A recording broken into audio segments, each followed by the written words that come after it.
رابعہ بصری۔ رابعہ بصری نہ کوئی شہزادی تھی، نہ کوئی ملکہ تھی، نہ کوئی وہ خوبصورت تھی، نہ کوئی خاندانی تھی، بلکہ عورت ہونے کے لحاظ سے ہر عیب اس میں تھا۔ ان کی عادت یہ تھی، وہ روزانہ عشاء کی نماز کے بعد غسل کر کے کپڑے بدل کے اپنے خامن سے پوچھتی آپ کو میری ضرورت ہے؟ اگر وہ کہتے کوئی نہیں ہے تو پھر پوچھتی مجھے اجازت ہے؟ وہ کہتے اجازت ہے تو پھر مصلی پہ کھڑی ہو جاتی اور فجر کی نماز تک مصلی پر کھڑی رہتی تھی۔ ان کا خامن جلدی فوت ہو گیا، جوانی میں ہی بیوہ ہو گئی۔ تو حسن بصری بصرہ کے امام، کیا سارے مسلمانوں کے امام تھے، وہ خود آئے، خود چل کے آئے کہ میں آپ سے شادی کرنا چاہتا ہوں۔ وہ کوئی شادی کا شوق نہیں تھا ان کو، وہ تو اولاد کے قابل نہیں، شکل صرف ان کی نیکی اور ان کا جو اللہ سے تعلق تھا، ان کو یہ لالچ ہوا کہ یہ میری بیوی ہو جائے تو اس کی طفیل شاید میری بخشش ہو جائے۔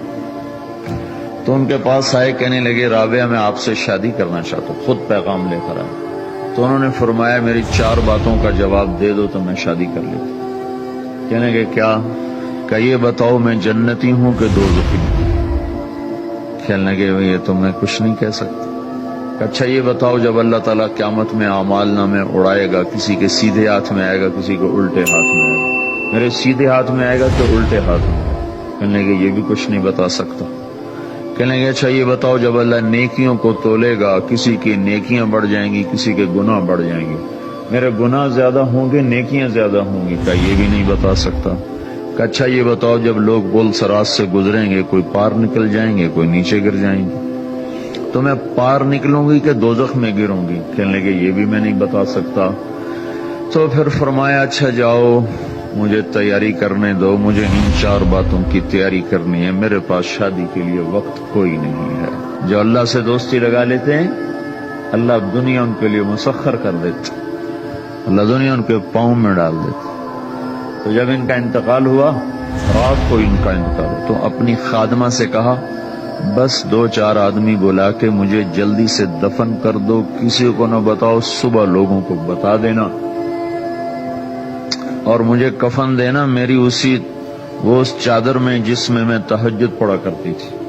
تو انہوں نے راتوں رات دفن کر کے صبح اعلان کیا، شور مچ گیا، ہائے کیوں بتایا، کیوں نہیں بتایا، کیوں؟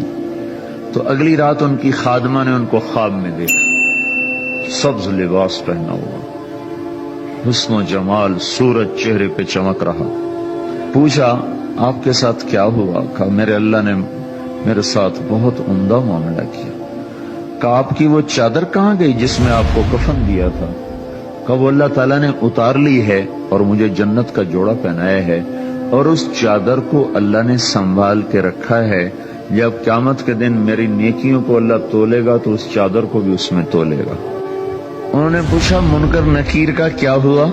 کہا وہ آئے تھے تو انہوں نے مجھ سے کہا من ربکی، تیرا رب کون ہے، تیرا رب کون ہے؟ تو میں نے منکر نکیر سے کہا جس اللہ کو 40 سال نہیں بھلایا اس کو 4 ہاتھ زمین کے نیچے آ کر میں بھول جاؤں گی؟ کہ جس رب کو 40 سال میں نہ بھلا سکی اس کو 4 ہاتھ زمین کے نیچے آ کر میں بھول جاؤں گی؟ تو منکر نکیر نے کہا اب اس کا آگے کیا حساب لینا، چلو بھائی واپس چلو۔